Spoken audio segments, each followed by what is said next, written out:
Hi friends, welcome to today's session. First question for the day. With reference to the Sophisticated Analytical and Technical Help Institute's SATI scheme, recently seen in the news, consider the following statements. Statement 1. It is an initiative by the Department of Science and Technology. Statement 2. It aims to address the need for building shared, professionally managed, and strong S&T infrastructure in the country. Statement 3. It will help to promote innovation in schools across India. Which of the above statements are correct? Option A 1 and 2 only, option B 2 and 3 only, option C 1 and 3 only, option D 1, 2 and 3. Correct answer here is option A 1 and 2 only. Statement 3 is not correct. We need to promote research and developments, innovations in our country. But the infrastructural requirements such as labs, analytical instruments, etc., are very expensive and not affordable to many.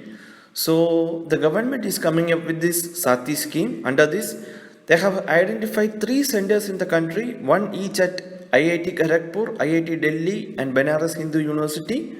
Here, the government will install the science and tech infrastructure for the promotion of R&D and innovations, make it accessible to academicians, startups, manufacturing industry, R&D labs, etc. Hence, the problem of accessibility, maintenance, and redundancy and duplication of expensive equipment in the institutions will be addressed. This question is important because it is a recently launched scheme. Second question, which multi-purpose national project often seen in the news is in which among the following state? Option A Uttar Pradesh, option B Jammu and Kashmir, option C Uttarakhand, option D Odisha. Correct answer here is option B Jammu and Kashmir. It is now a union territory. This is a project planned to be constructed in Katwa district of Jammu and Kashmir Union Territory on the river Uj. Uj is a major tributary of Ravi River. The Uj multi-purpose project is planned to fast-track utilization of India's right under Indus Water Treaty. Let me very briefly explain what is Indus Water Treaty. The Indus system comprises of 6 rivers: Indus, Jhelum, Chenab, Ravi, Beas and Satluj. The basin is shared by India and Pakistan. In 1960, India and Pakistan signed a treaty for the usage of water in these rivers.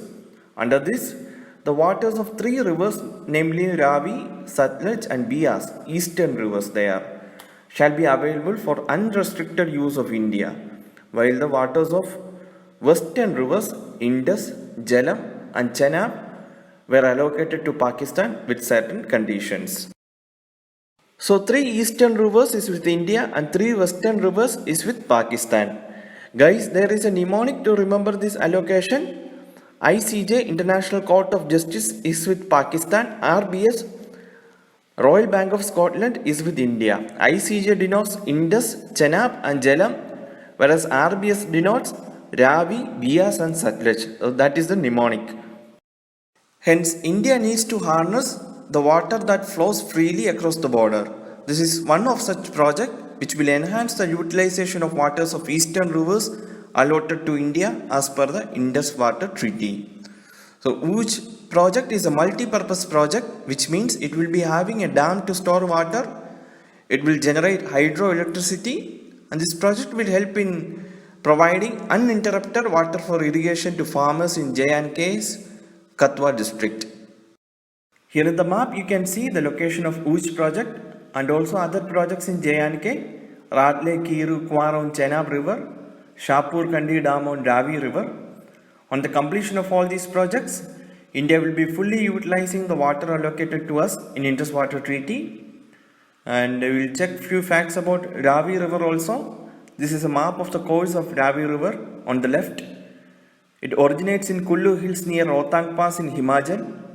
It is a tributary of Chenab and it is smallest of 5 rivers: Jhelum, Chenab, Ravi, Satluj and Beas, which forms Punjab.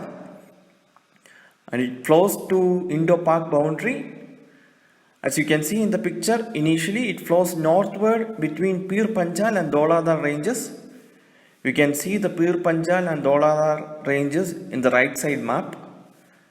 And the river cut a gorge through Dauladhar range and flows southwards towards Punjab and Pakistan. And here is a bit more clear map of 5 rivers. You can check this for your reference. The last question for the day. Purified terephthalic acid, PTA, recently seen in the news, is used in which among the following? Option A, nuclear reactors. Option B, milk powder. Option C, polyesters and plastic bottle. Option D, pesticide. Correct answer here is option C, polyesters and plastic bottle. It is a crucial raw material used to make various products, some sports wears, dresses, curtains, sofa covers, car seat covers, etc. All these products have certain proportion of polyester in them. In October 2013, two domestic PTA manufacturers, MCC PTA India Corporation and Reliance Industries, these two companies accounted for over 50% of domestic PTA industry. These companies approached Directorate General of Trade Remedies DGTR and argued that some countries had been exporting the PTA to India at prices lower than its value in their own domestic markets.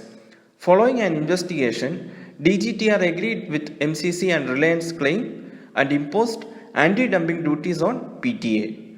As a result of this move, the PTA became more expensive and also domestic PTA suppliers were unable to cater the demand for the product. Such issues were there.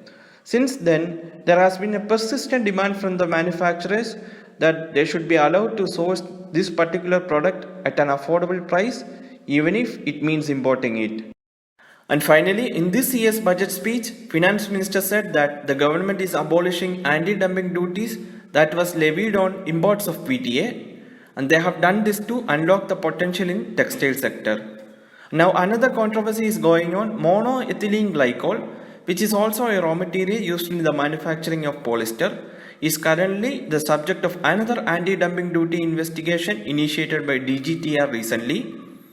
And this investigation was also initiated after Reliance Industries and another company, India Glycols Limited, raised a complaint that monoethylene glycol exporters had been dumping the product.